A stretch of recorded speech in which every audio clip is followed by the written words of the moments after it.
ইংরেজবাজার পৌরসভা ও কার্নিভাল কমিটির উদ্যোগে সবচেয়ে বড় আকারে কার্নিভাল শুরু হতে চলেছে ইংরেজবাজারে।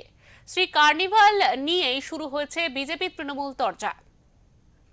প্রতি বছরের ন্যায় এবছরেও ইংরেজবাজার পৌরসভা ও কার্নিভাল কমিটির উদ্যোগে কার্নিভাল হতে চলেছে ইংরেজবাজারে। 25শে ডিসেম্বর থেকে 1 জানুয়ারি পর্যন্ত চলবে এই কার্নিভাল। ইতিমধ্যে ইংরেজবাজার শহর জুড়ে কার্নিভালের গেট ও আলোকসজ্জার প্রস্তুতি পর্ব শুরু হয়ে গিয়েছে। এই কার্নিভালে ফকিরা, মানসী ঘোষ, জাবিদ আলী সহ বেশ কিছু বিখ্যাত গায়ক গায়িকারা আসছেন বলে জানিয়েছেন ইংরেজবাজার পৌরসভার চেয়ারম্যান কৃষ্ণেন্দু নারায়ণ চৌধুরী।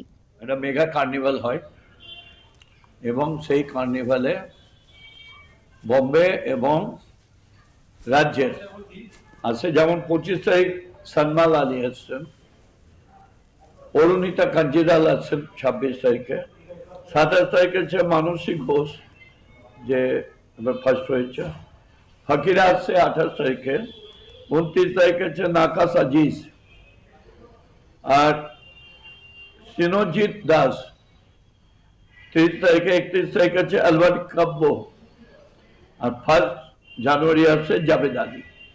এরা সকলে নামকরা আর্টিস্ট।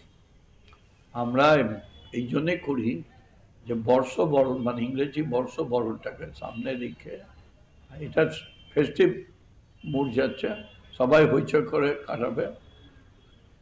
গত কয়েক বছর ধরে দেখেছি গোটা শহর এবং শহরের বাইরে অন্য জেলা থেকেও এই কার্নিভালে এসছে, এবং আমাদের জেলা সমর্থা, পুলিশ সুপার, ইংরেজবাজার মিউনিসিপালিটি তো বটেই, আদার্স যারা আছে প্রত্যেকেই আমাদেরকে সাহায্য করে।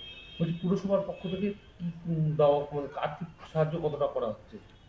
আপাতত আমরা এটা 15 লাখ টাকা আমরা বলেছি। আমাদের অনেক ওয়েল উইশার আছে, আমরা নিজেরাই যখন সাহায্য করি সবাই মিলেই। এর মানি সোর্সটা কি?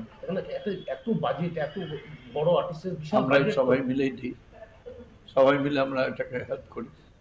এবছর পৌরসভা কার্নিভালের জন্য 15 লক্ষ টাকা বরাদ্দ করেছে। এর পাশাপাশি কার্নিভাল কমিটি বিভিন্ন জায়গা থেকে চাঁদার সংগ্রহ করা হচ্ছে।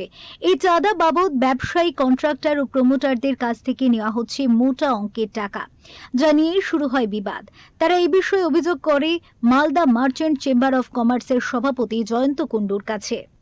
কিছুটা হলেও অভিজ্ঞতা আমাদের যেটা আছে, ব্যবসায়ীদের উপর একটা চাঁদার জুলুম আছে, এটা অস্বীকার করে লাভ নাই। কেউ যদি বলে যে আমি ধোয়া তুলসী পাতা, আমি তার সঙ্গে একমত নই। ব্যবসায়ীরা, বিশেষ করে প্রমোটার ভাইরা তাদেরকে চাঁদা দিতে হয়, বাধ্য হয়ে দিতে হয়। কিছু কিছু বড় বড় কন্ট্রাক্টরদের দিতে হয়। তো আমাদের কার্নিভাল নিশ্চয়ই মানুষের জন্য ভালো জিনিস, ভালো, আমার পরিবারের লোকজন দেখতে যায়, কিন্তু মানুষের উপর, ব্যবসায়ীদের উপর যে চাপটা আছে, সেই চাপটা কিন্তু কার্নিভালের আনন্দটাকে নষ্ট করে দেয়। অতএব আমার মনে হয় এটা নিয়ে চিন্তা ভাবনা করা উচিত প্রশাসনের, এবং সুষ্ঠুভাবে যেটা হওয়া উচিত, যেটাতে কারোর কোনো খুশি হয়, সবাই খুশি। যেমন দুর্গাপূজায় আমরা খুশি হয়ে সেরকমভাবে যাতে কার্নিভালে হয়, সেরকম চেষ্টা করলে আমার মনে হয় ভালো হবে। এ বিষয়ে বিজেপি কাউন্সিলর অম্লান ভাদুরী বলেন, আগে আমরা দেখতাম কলকাতায় পার্ক স্ট্রিট বা অন্যান্য জায়গায় এই ধরনের কার্নিভাল হতো। বিগত কয়েক বছর ধরে দেখছি জেলাগুলিতেও হচ্ছে, কিন্তু কার্নিভালের নামে ব্যবসায়ী, কন্ট্রাক্টর, প্রমোটারদের কাছ থেকে যেভাবে টাকা আদায় করা হয় তাকে তোলাবাজি বললেও কম কিছু বলা হবে না। সবটা তো আমাদের এখানে ছিল না বাস্তবে। এটা কলকাতা পার্ক স্ট্রিটে, যেখানে খ্রিস্টান ধর্মের লোকজন বাস করে, অ্যাংলো ইন্ডিয়ানরা বাস করে, তারাই করতো। হঠাৎ করে দেখলাম এই তৃণমূলের আমলে, তৃণমূল আসার পর জেলায় জেলায় কার্নিভাল শুরু হলো। মালদা জেলা তো চাচলে কার্নিভাল, ইংলিশ বাজারে কার্নিভাল, বিভিন্ন জায়গায় কার্নিভাল আরম্ভ হয়ে গেল। এবং কার্নিভালের নামে প্র্যাকটিক্যালি ব্যবসায়ী, কন্ট্রাক্টর, প্রমোটার, এদের উপরে কোপ পড়ে। এদের কাছ থেকে জোর করেই টাকা নেওয়া হয়। এটাকে তোলাবাজি বললেও অন্যথা কিছু হবে না।